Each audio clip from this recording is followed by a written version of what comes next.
तो यहाँ कहा कि प्रभु की भक्ति क्या है, पूर्ण पुरुषोत्तम की प्राप्ति क्या है। बोले वो इस हीरे की तरह है, हीरा मिला तो सब कुछ अपने आप ही आपके पास आ जाएगा। इसलिए वही वस्तु यहाँ पे बताई कि देखो जीवन में अपन इकट्ठा क्या कर रहे हैं। जीवन में जहां अपन को जाना है वहां पूंजी कौन सी चलने। मैं कई बार प्रवचन में एग्जाम्पल देता हूं कि एक बार क्या हुआ, एक देश था और उस देश के अंदर राजा बनने को कोई तैयार नहीं होता। कई बार बोले राजा बनने को तैयार क्यों नहीं होता, क्योंकि उस देश के अंदर ऐसा नियम था कि जो भी राजा बने उसे 20 साल वहां राज करना पड़े, और जैसे ही 20 साल पूरा हो उसे समुद्र के बीच में एक आइलैंड में छोड़ के आना पड़े, और पूरी बाकी की जिंदगी उसे उस आइलैंड में गुजारनी पड़े, जहां न पीने का पानी, जहां न कुछ खाने पीने का, और तड़प तड़प के उसे प्राण छोड़ने पड़े। तो कोई भी वहां पे राजा बनने को तैयार नहीं होता। और एक दिन वहां राजा की मृत्यु हो गई, नया राजा घोषित करना था, और एक लड़का उस राज्य में प्रवेश कर गया।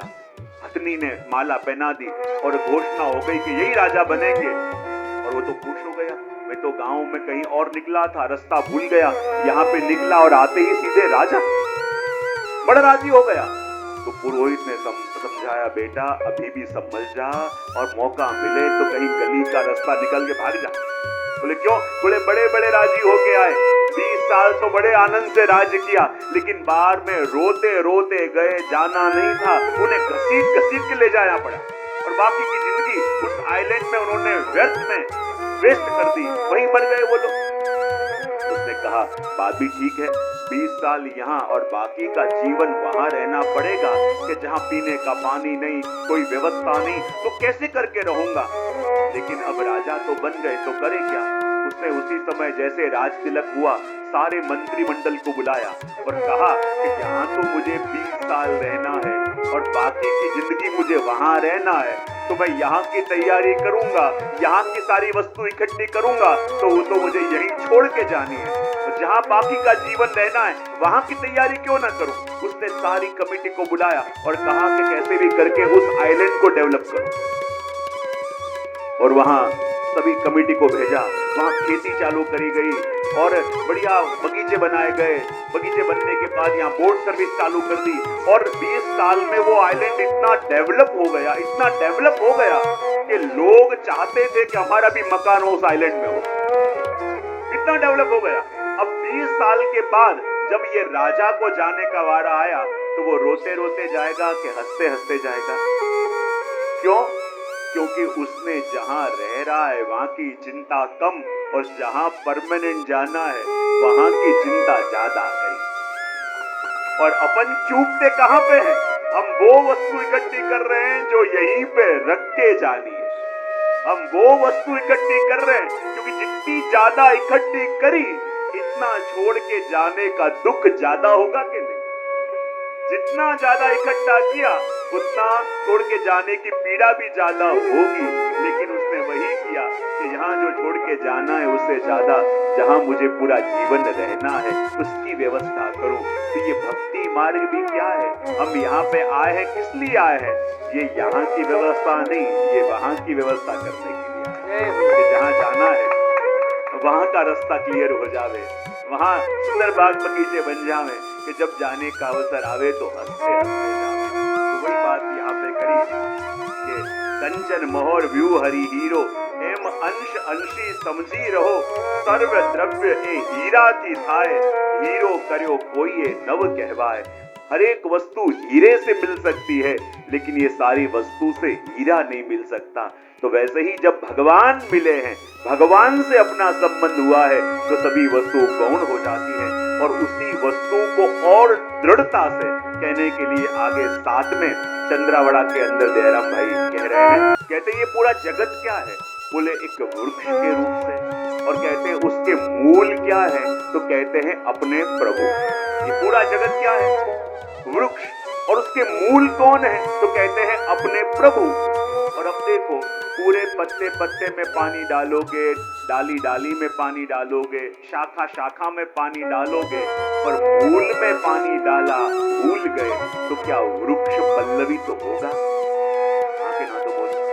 अपन कहे हम वहां जाते हैं, हम वहां जाते हैं, हम ये सेवा करते हैं, हम वो सेवा करते हैं, तो बोले प्रभु की सेवा करते हो? बोले वो तो नहीं करते। तो इसका मतलब क्या? पत्ते पत्ते में पानी डाल रहे हैं, डाली डाली में पानी डाल रहे हैं, शाखा शाखा में पानी डाल रहे हैं, लेकिन जब तक मूल में पानी नहीं आएगा तो ये वृक्ष पल्लवित तो होगा कैसे? सब कुछ अपन कर रहे हैं, लेकिन जो करना चाहिए वो तो कर नहीं रहे, ये शाखा हरी होगी कैसे?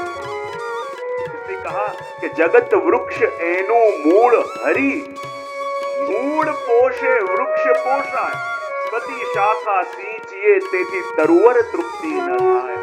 देखो, जिसने प्रभु को प्रसन्न कर दिया ना, मानो उसने पूरे जगत को प्रसन्न कर दिया। और अपन एक एक जगत के लोगों को प्रसन्न करने जाएं, वो कभी प्रसन्न होने वाले नहीं। जिसके लिए पूरी जिंदगी दौड़ो फिर भी सार न निकले, उसी का नाम संसार है। और भगवान के लिए जरा सा भी अपन कुछ, महाभारत में प्रसंग आता है ना कि द्रौपदी के पास वो अक्षय पात्र था, और अक्षय पात्र ऐसा था कि जितना चाहिए इतना भोजन उसमें से निकले, लेकिन शर्त एक कि द्रौपदी ने भोजन न किया हो तब ही भोजन निकले। और एक बार द्रौपदी ने भोजन कर लिया फिर उसमें से कुछ निकलता नहीं। और जब दुर्वासा मुनि एक बार अपने हजारों शिष्यों को लेके दुर्योधन के पास आए और कहने लगे हमें बड़ी भूख लगी है, भोजन की व्यवस्था करो। और तब दुर्योधन को लगा कि युद्ध करके तो पांडवों को हरा नहीं पाए, लेकिन हो सकता है कि दुर्वासा मुनि के श्राप से ये पांचों पांडवों को मारने का अवसर मिला। उसने कहा महात्मन आप हमारे वहां तो पधारे हो, पर मेरी ऐसी इच्छा है कि हमारे भाई और हमारे भाभी द्रौपदी की बड़ी इच्छा है कि वो आप सभी ब्राह्मणों की सेवा करें। तो ऐसे करो, आप हजारों शिष्यों को लेके द्रौपदी जी के वहां भोजन करने पधारो, पर उन्हें अवेयर न हो जाए, इसलिए वो भोजन कर लें उसके बाद पधारो। बोले भोजन कर लेंगे तो अक्षय पात्र में से कुछ निकलेगा नहीं, और इतने हजारों ऋषियों को लेके आएंगे, और यदि भोजन की व्यवस्था न हो पाई तो दुर्वासा मुनि श्राप दे देंगे, और उन्हीं के श्राप से सभी पांडव समाप्त हो जाएंगे। और जैसे ही हजारों शिष्यों को लेके दुर्वासा मुनि आए और कहने लगे हमें बड़ी भूख लगी है और तुम्हारे पास आशा लेके आए हैं, क्या हमारे भोजन की व्यवस्था जल्दी करोगी? द्रौपदी ने कहा हाँ कर दूंगी, आप बैठो मैं कुछ व्यवस्था करती हूँ। और जैसे ही बैठे और गए तो वहां अंदर कुछ था नहीं। अब द्रौपदी को लगा कि यदि भोजन की व्यवस्था नहीं हो पाई तो दुर्वासा मुनि इतने क्रोधित हो जाएंगे कि वो श्राप देके हमें सबको समाप्त कर देंगे। अब मैं करूं क्या?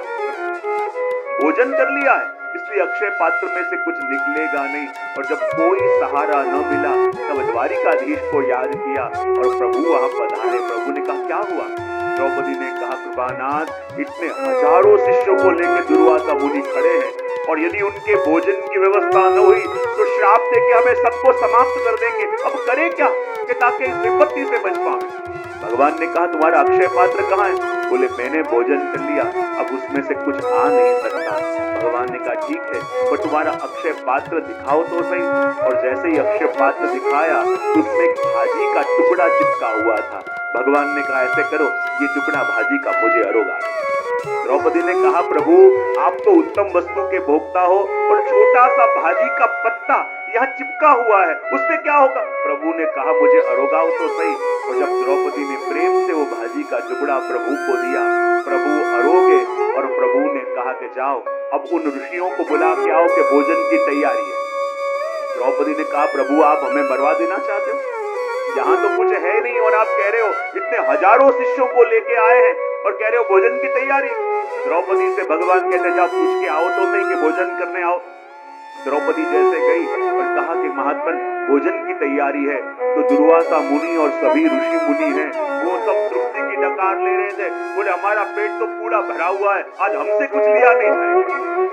द्रौपदी को लगा अभी तो सबको बड़ी भूख लग रही थी, लेकिन अब कह रहे हैं हम पूर्ण तृप्त हैं, किसी को अरोगने की इच्छा नहीं हो रही। भागती भागती अंदर आई और प्रभु से कहा प्रभु अभी तो वो सारे भूखे थे और अब कह रहे हैं कि अब हम पूर्ण तृप्त हैं, ये कैसे हुआ? प्रभु ने कहा कि जब वो भाजी का पत्ता प्रेम से तुमने मुझे अरोगाया और जहां मुझे तृप्त कर दिया तो मानो जगत के सभी प्राणियों को तुमने तृप्त कर दिया। जहां मूल में पानी डाला तो समझ लो पूरा वृक्ष तृप्त हो गया। तो वैसे ही जब अपन प्रभु की सेवा करते हैं तो मात्र प्रभु की नहीं, हम मूल में पानी डाल रहे हैं। ये जगत पूरा वृक्ष है और जब मूल में पानी डाल रहे हो तो वो पानी पूरे वृक्ष को भी मिल रहा है कि नहीं मिल रहा है? पूरे वृक्ष को भी पानी मिल रहा है। इसने कहा कि जगत वृक्ष तेनु मूल हरि, मूल पोषे वृक्ष पोषाय, प्रति शाखा जड़ सींचिए तेती तरुवर तृप्ति न आए। बोले हम कहें कि ये करके आवे, हम ये अच्छा कार्य करें, हम वो अच्छा कार्य करें, अच्छा कार्य कर तो रहे हो लेकिन पानी कहाँ डाल रहे हो? पत्तों में। पानी कहाँ डाल रहे हो? डालियों में। पानी कहाँ डाल रहे हो? थड़ में। लेकिन उससे वृक्ष हरा नहीं होगा।